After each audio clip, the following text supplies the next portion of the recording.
ଶ୍ରୀ ଜଗନ୍ନାଥଙ୍କ ଭବ୍ୟ 32 ବେଶ ସମାରୋହର ଷଷ୍ଠ ସନ୍ଧ୍ୟା।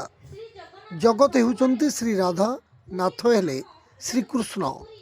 ଆଦିବାସୀ ଶବରମାନଙ୍କର ଆରାଧ୍ୟ ଜଗନ୍ ନାମକ ଏକ ବୃକ୍ଷର ନାମକରଣରୁ ଶ୍ରୀ ଜଗନ୍ନାଥଙ୍କ ନାମର ସୃଷ୍ଟି ବୋଲି ଭୋଗରାଇ ଆଧ୍ୟାତ୍ମିକ ମହୋତ୍ସବ କମିଟି ଆନୁକୂଲ୍ୟରେ ଆୟୋଜିତ ଶ୍ରୀ ଶ୍ରୀ ଜଗନ୍ନାଥ ମହାପ୍ରଭୁଙ୍କ ଭବ୍ୟ 32 ବେଶ ସମାରୋହର ଷଷ୍ଠ ସନ୍ଧ୍ୟାରେ ଯୋଗ ଦେଇ ମଞ୍ଚାସୀନ ଅତିଥିମାନେ ସେମାନଙ୍କ ମତ ବ୍ୟକ୍ତ କରିଛନ୍ତି। ଆୟୋଜିତ ମହିଳା ମଞ୍ଚରେ ଉତ୍ସବ କମିଟିର ସଦସ୍ୟ ଅନିମା ପାଣିଗ୍ରାହୀ ସଭାପତିତ୍ୱ କରିଥିବା ବେଳେ ଏଥିରେ ମୁଖ୍ୟ ଅତିଥି ଭାବେ ଭୋଗରାଇ ମହିଳା ଉଚ୍ଚ ମାଧ୍ୟମିକ ବିଦ୍ୟାଳୟର ଅଧ୍ୟକ୍ଷା କଳ୍ପନା ରାଣୀ ଭଞ୍ଜ, ମୁଖ୍ୟ ବକ୍ତା ଭାବରେ ଭୋଗରାଇ ଗ୍ରାମ୍ୟ ଉଚ୍ଚ ଶିକ୍ଷା ପ୍ରତିଷ୍ଠାନର ଶିକ୍ଷା ବିଭାଗର ମୁଖ୍ୟ ପ୍ରାଧ୍ୟାପିକା ତ୍ରିବେଣୀ ଧଡ଼ା, ସମ୍ମାନିତ ଅତିଥି ଭାବରେ ଦେହୁର୍ଦା ସରପଞ୍ଚ ସରସ୍ୱତୀ କରଣ, ମନ୍ଦାରସାହି ସରପଞ୍ଚ ମମତା ସାହୁ ଏବଂ ଉତ୍ସବ କମିଟିର ସହ ସମ୍ପାଦିକା ଶିବାନୀ ପଣ୍ଡା ପ୍ରମୁଖ ଯୋଗ ଦେଇ ଜଗନ୍ନାଥଙ୍କ ସଂସ୍କୃତି ଓ ପରମ୍ପରାର ଦିବ୍ୟ ଅନୁଭୂତିକୁ ବଖାଣିଥିଲେ।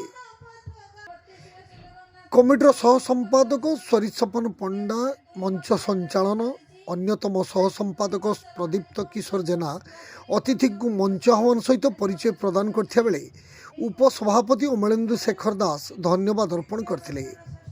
ପ୍ରାରମ୍ଭରେ ସ୍ଥାନୀୟ କଳାକାରମାନଙ୍କ ଦ୍ୱାରା ଆଧ୍ୟାତ୍ମିକ ଚେତନା ସମ୍ପର୍କିତ ନୃତ୍ୟ ସଙ୍ଗୀତ ପରିବେଷଣ କରାଯାଇଥିଲା। ଶେଷରେ ସୁଦୂର ଭଦ୍ରକରୁ ଆସିଥିବା ବିଶିଷ୍ଟ ପ୍ରବଚକ ଗୋପାଳ ପ୍ରସାଦ ବେଜଙ୍କ ପ୍ରବଚନ ସହିତ ଶ୍ରଦ୍ଧା କ୍ରିଏଟିଭ୍ ଆର୍ଟସର କଳାକାରମାନଙ୍କ ଭକ୍ତି ସଙ୍ଗୀତ ଓ ନୃତ୍ୟ ଦର୍ଶକଙ୍କୁ ଭାବ ବିହ୍ୱଳ କରିଥିଲା।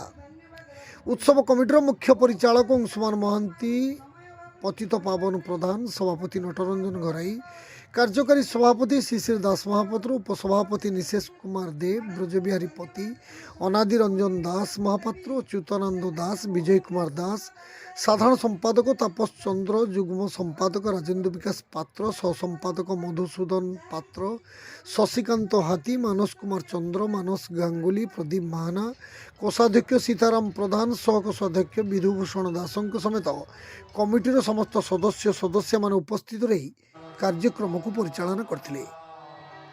ବାଲେଶ୍ୱର ଜିଲ୍ଲା ଭୋଗରାଇରୁ ସ୍ୱରିସପନ ପଣ୍ଡାଙ୍କ ରିପୋର୍ଟ, ଜିଟିଭି ଓଡ଼ିଆ।